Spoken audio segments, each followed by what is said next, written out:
அண்மை செய்திகளை பார்த்து வருகிறோம். தொகுதி மறுவரைக்கு எதிராக போராட கூட்டுக்குழு அமைக்கப்படும் என்ற தீர்மானமானது நிறைவேற்றப்பட்டிருக்கிறது.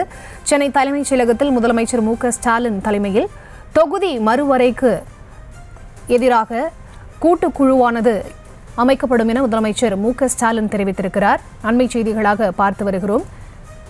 இந்த கூட்டத்தில் அனைத்து கட்சிகளும் பங்கேற்கக்கூடிய நிலையில் 3 கட்சிகள் மட்டும் இதனை புறக்கணித்திருக்கின்றன. இந்த நிலையில் கூட்டுக்குழுவானது தொகுதி மறுவரைக்கு எதிராக அமைக்கப்படும் என்று முதலமைச்சர் மு.க.ஸ்டாலின் தெரிவித்திருக்கிறார். அண்மை செய்திகளாக பார்த்து வருகிறோம்.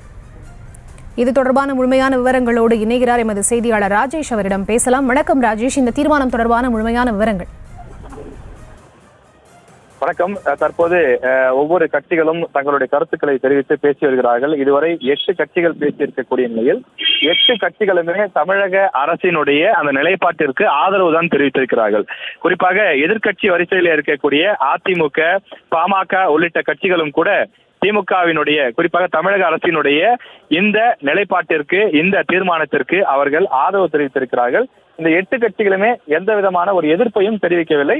கூடுதலாக சில ஆலோசனைகளை வேண்டுமானால் சொல்லியிருக்கிறார்கள். உதாரணத்திற்கு அன்புமணி பேசும்போது மற்ற மாநில முதலமைச்சர்களை சென்று சந்திக்க வேண்டும் என்று சொல்லியிருக்கிறார். திருமாவளவன் அவர்கள் பேசும்போதும் ஏறக்குறைய இதே மாதிரியான ஒரு கருத்தை தெரிவித்திருக்கிறார். அப்படி தொகுதி மறுவரை கொண்டு வருவதாக இருந்தால் அனைத்து மாநிலங்களுக்கும் ஒரே மாதிரியான விஷயமாக கொண்டு வரப்பட வேண்டும் என்றும் குறிப்பிட்டிருக்கிறார்.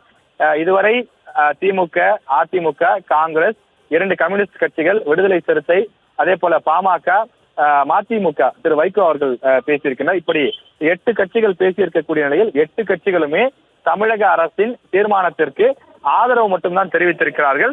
கூடுதலாக சில விஷயங்களையும் சுட்டி காண்பித்து அதனை தீர்மானத்தில் சேர்ப்பதற்கான வாய்ப்பு இருக்கிறதா என்று பரிசீலனை செய்ய சொல்லி இருக்கிறார்கள். முதலமைச்சருக்கும் தமிழக அரசுக்கும் சில ஆலோசனைகளையும் வழங்கியிருக்கிறார்கள். முதலமைச்சருடைய நோக்கமே அனைத்து கட்சிகளும் இந்த தீர்மானத்தை ஒருமனதாக ஆதரிக்க வேண்டும் என்பது. அதே போல உங்களுக்கு இருக்கக்கூடிய அந்த ஆலோசனைகளை ஆரோக்கியமாக வழங்குங்கள், நாங்கள் அதனை ஏற்றுக்கொண்டு செயல்படுகிறோம் என்றுதான் தன்னுடைய பேச்சினுடைய ஆரம்பத்தில் அவர் குறிப்பிட்டிருந்தார். எனவே அந்த அடிப்படையிலே தற்போது ஒவ்வொரு கட்சியாக உள்ளே பேசி வருகின்றார்கள்.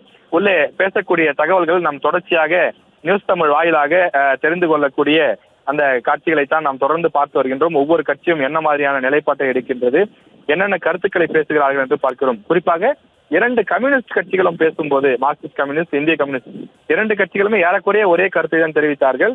அதாவது ஆல் இந்தியா பார்ட்டி கான்பரன்ஸ் வேண்டும் என்கிறார்கள். தேசிய அளவிலே ஒரு கருத்து கேட்பு கூட்டம் போல ஒரு கூட்டமைப்பினை உருவாக்க வேண்டும். இதனை யாரெல்லாம் எதிர்க்கிறார்களோ அவர்களை ஓரணியில் திரட்ட வேண்டும். அப்போதுதான் மத்திய பாஜக அரசுக்கு ஒரு வலிமையான அழுத்தத்தை கொடுக்க முடியும். மத்திய பாஜக அரசு ஒருதலைபட்சமாக இதில் செயல்படுவதாக அவர்கள் குற்றச்சாட்டை முன்வைத்திருக்கிறார்கள். அவர்கள் தங்களுக்கு சாதகமான, தங்களுக்கு வேண்டப்பட்ட மாநிலங்களுக்கு ஃபேவர் செய்வது போல அவர்களுடைய நடவடிக்கைகள் இருப்பதாக அவர்களுடைய பேச்சினுடைய அந்த தொனி இருக்கின்றது.